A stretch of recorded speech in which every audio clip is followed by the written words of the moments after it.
എങ്ങനെ നല്ലൊരു ഗോഗിൾസ് നിങ്ങൾക്ക് സെലക്ട് ചെയ്യാം എന്നുള്ളതാണ് ഇന്നത്തെ ഒരു സബ്ജക്ട്. പല ആൾക്കാർക്കും കൃത്യമായിട്ട് എങ്ങനെ നല്ല ഗോഗിൾസ് മേടിക്കണമെന്ന് അറിയില്ല.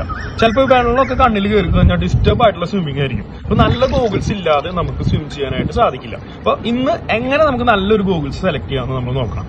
ഫസ്റ്റ് വൺ നമ്മൾ ചെയ്യേണ്ട ഒരു സംഭവം എന്ന് വെച്ച് കഴിഞ്ഞാൽ ഈ ഗോഗിൾസിന്റെ ഈ ഒരു സംഭവം ഭയങ്കര സോഫ്റ്റ് ആയിട്ടുള്ളത് മാത്രം നോക്കി മേടിക്കുക. ഇത് ഭയങ്കര ഹാർഡായിട്ടുള്ളത് മേടിച്ചു കഴിഞ്ഞാൽ നമ്മുടെ കണ്ണ് അല്ലെങ്കിൽ കണ്ണിന്റെ ചുറ്റും ചുമക്കാനും മാത്രമല്ല വേദന എടുക്കാനും ഇടയാവും. മാത്രമല്ല നമ്മൾ ഈ ഗോഗിൾസ് വെക്കുന്ന സമയത്ത് ടൂ ടൈറ്റ് ആയിട്ട് വെച്ചാലും ഈ പ്രോബ്ലങ്ങൾ ഉണ്ടാവും കേട്ടോ. അപ്പൊ വെക്കുന്ന കാര്യത്തിൽ നിങ്ങളൊന്ന് ശ്രദ്ധിക്കണം. മറ്റൊന്ന് ഇമ്പോർട്ടന്റ് ആയിട്ടുള്ള ഒരു സംഭവം ശ്രദ്ധിക്കേണ്ടത്, ഗോഗിൾസ് മേടിച്ചു കഴിഞ്ഞാൽ നിങ്ങൾ ജസ്റ്റ് ഇതുപോലെ കണ്ണിൽ ഇങ്ങനെ വെക്കുക. ഇതിന്റെ ഈ വള്ളി ബാക്കിൽ ഇടാതെ ഇങ്ങനെ വെക്കുക. ജസ്റ്റ് ഒന്ന് ഇതുപോലെ ഇങ്ങനെയൊക്കെ കാണിച്ചു വെക്കുക. ഈ സാധനം നിലത്ത് പോവാതെ ഇതുപോലെ തന്നെ ഇരിക്കുന്നുണ്ടെങ്കിൽ നിങ്ങൾ മേടിക്കുന്ന ഗോഗിൾസ് നല്ല ഗോഗിൾസ് ആണ്. ഒട്ടനവധി ബ്രാൻഡുകളുടെ ഒട്ടനവധി നല്ല ഗോഗിൾസുകളുണ്ട്. പക്ഷെ ഇതൊന്ന് ചെക്ക് ചെയ്തിട്ട് നിങ്ങൾ മേടിച്ചു കഴിഞ്ഞാൽ അത്യാവശ്യം നല്ല ഗോഗിൾസ് നിങ്ങൾക്ക് കിട്ടും. അപ്പോൾ വീഡിയോ ഇഷ്ടപ്പെട്ട് കഴിഞ്ഞാൽ ജസ്റ്റ് ലൈക്ക് ചെയ്യാനും ഒപ്പം തന്നെ ചാനൽ സബ്സ്ക്രൈബ് ചെയ്യാനായിട്ട് മറക്കരുത് കേട്ടോ.